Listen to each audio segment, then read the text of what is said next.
Assalamualaikum warahmatullahi wabarakatuh. Hai semua, kembali lagi sama aku Emilia Riasa. Nah, alhamdulillahirobbilalamin. Bersyukur banget ya teman-teman karena masih diberi kesempatan untuk upload video lagi. Dengan kali ini dengan judul yang agak berbeda ya. Dari biasanya, kalau biasanya itu mencakup dengan rumah tangga dan kali ini mencakup dengan sebuah organisasi kayak gitu ya. Nah, sebelum aku lanjut ke videonya, jangan lupa tekan tombol subscribe dan tekan tombol lonceng biar kalian itu nggak ketinggalan video baru dari aku. Jangan lupa juga untuk tekan tombol like ya. Nah, jadi pertama-tama aku mau ucapin dulu terima kasih yang sebanyak-banyaknya kepada kalian semua yang sudah mendukung channel aku sampai sekarang ini dan sudah stay bersama aku sampai saat ini. Benar-benar perjuangannya itu luar biasa banget ya, teman-teman.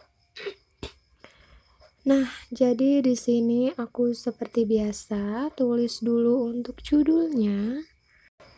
Maaf ya teman-teman, kalau suaranya itu kurang enak didengar karena lagi serak-serak kayak gini.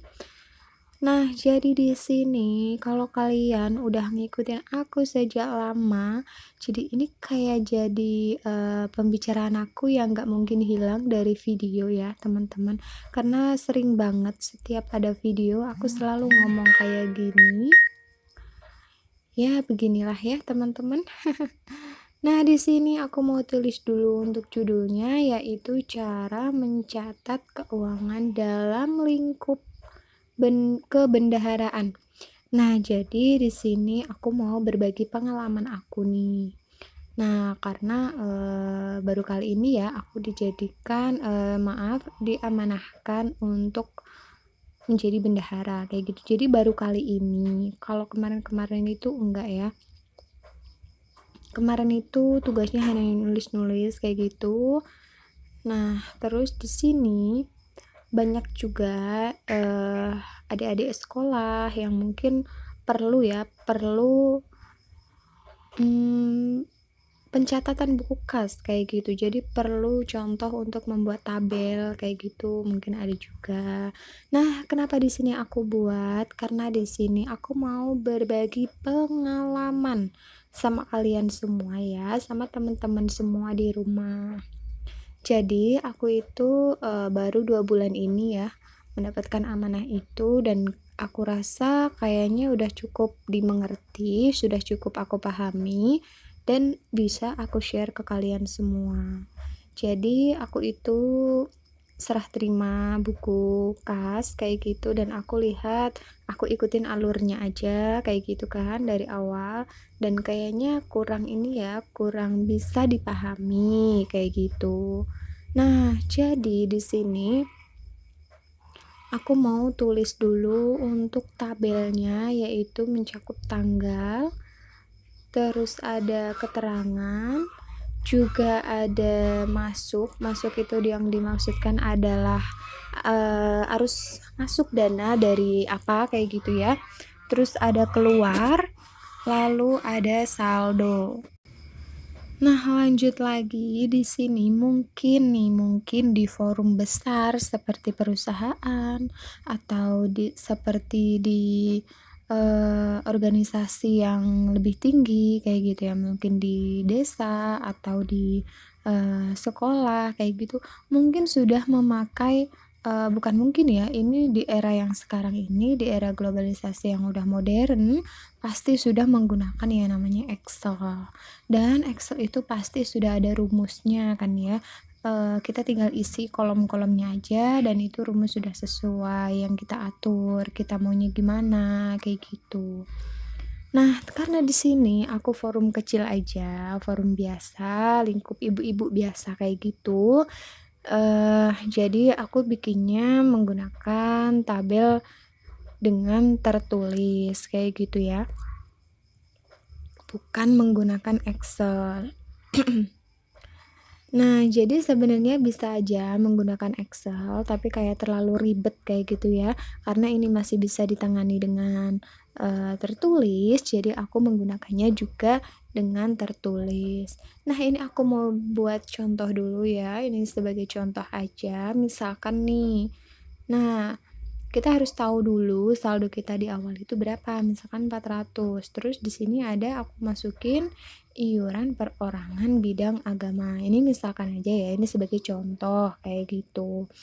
Nah, totalnya itu masuklah uang ya. Namanya iuran itu kan pasti uang masuk. Nah, uang masuk itu sebesar 125.000. Itu ditulisnya di masuk kayak gitu.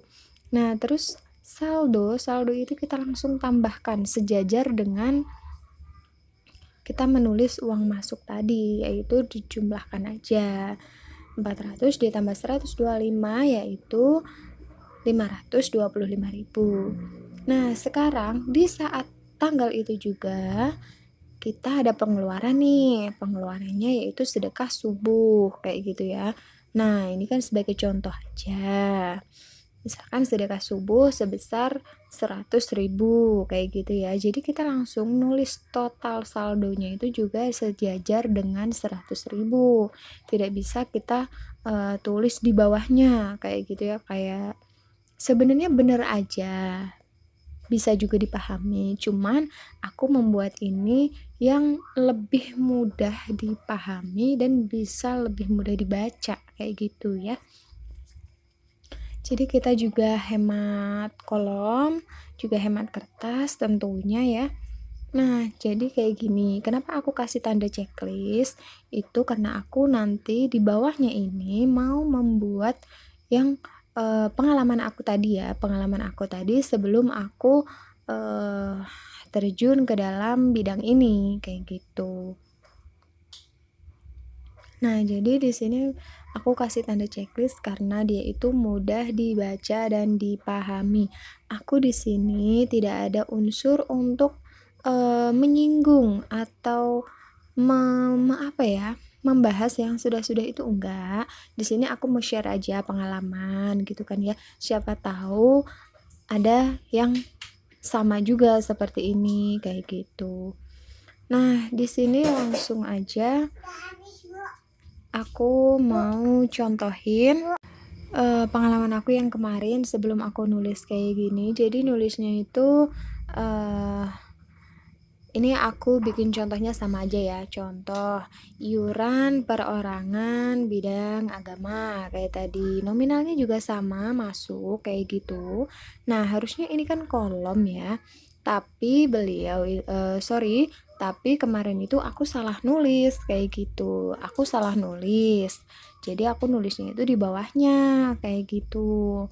Karena aku belum paham tentang buku kas ini kayak gitu, belum paham gitu ya. Sebenarnya kita tuh ini nggak salah sih sebenarnya, katanya aku sebenarnya nggak salah, cuman tuh kayak lebih bisa menghemat untuk setiap kolomnya kayak gitu. Nah, jadi kayak gini lah. Jadi kita tuh nulis masuk terus saldonya tuh di akhir kayak di bawahnya kayak gitu. Terus nulis lagi keluar tapi tulis saldonya di bawahnya kayak gitu kan kayak kurang gimana ya katanya kayak gitu. Jadi aku tuh juga sambil nanya-nanya gimana sih cara nulisnya yang enak gitu dibaca. Aku tuh nggak tahu kayak gitu. Nah, inilah sebuah pengalaman aku ya. Jadi di sini aku tidak menyinggung atau tidak membahas yang lain-lain. Di sini kita sama-sama belajar aja, oh kayak gini loh, kayak gitu. Siapa tahu juga ada yang memerlukan ya teman-teman. Nah, jadi kayak ini tadi dan ini sudah aku kasih warna ya. Jadinya tuh kayak lebih paham kayak gitu aja mana yang benar-benar harus mengerti kayak gitu. Dan di sini mohon maaf banget aku kasih tanda X itu karena pengalaman aku salah kayak gitu. Sebenarnya nggak salah 100%, cuman lebih mudah lagi dibaca kalau yang aku kasih checklist kayak gitu. Jadi aku juga tuh sambil nanya-nanya takutnya. Soalnya kan buku ini kita yang pegang dan bakal kita bacakan suatu hari nanti kayak gitu. Suatu hari nanti kita bakal bacakan di forum itu tadi kayak gitu. Jadi yang membaca itu kita. Jadi kita itu bisa membaca lebih mudah dan lebih kita mengerti kayak gitu loh. Yang dimaksud sebenarnya tuh itu intinya ya. Nah, ini sudah hampir selesai. Jadi ya begini tadi pengalaman aku hampir 2 bulan ya, teman-teman. Di sini aku tidak bermaksud untuk menggurui. Jadi di sini aku sekali lagi tekankan hanya meng-share pengalaman aku yang udah aku alamin kayak gitu. Nah, jadi aku mau ingetin lagi jangan lupa untuk tekan tombol subscribe dan aktifkan notifikasinya biar kalian itu nggak ketinggalan video-video dari aku. Eh, semoga video aku tuh bermanfaat dan menghibur kalian semua yang ada di rumah kayak gitu. Nah, ini aku mau gambar-gambar sedikit balon-balon kayak gitu ya. Oh ya, teman-teman, kalian bisa tulis ya di kolom komentar. Dari kemarin aku tuh nanya-nanya kayak gini terus. Dan misalkan nih, aku bikin cerita ya. Bikin cerita sinopsis kayak gitu, nggak yang panjang banget, enggak. Sinopsis tentang perjalanan aku awalnya YouTube, terus mencapai 1000 subscribe, terus akhirnya lolos monetisasi, kayak gitu. Kira-kira kalian setuju nggak nih? Nah, mohon maaf ya teman-teman, itu si kucing ngikut-ngikut ya, nongol-nongol di kamera, mau dipotong juga nggak bisa. Maksudnya bukan kucingnya ya, videonya kayak gitu, mau ditutupin juga, alah ya udah biarin aja ya, kenapa sih emang gitu kan ya. Nah, jadilah kayak gini ya, teman-teman. Kalian nanti bisa tulis di kolom komentar ya. Oke, jadi segini aja video dari aku. Semoga bermanfaat untuk kita semua. Jangan lupa subscribe, like, share, dan komen. Dan jangan lupa juga untuk tekan tombol notifikasi biar kalian itu nggak ketinggalan video baru dari aku. Oke, jadi segini aja ya. Assalamualaikum warahmatullahi wabarakatuh. See you next time.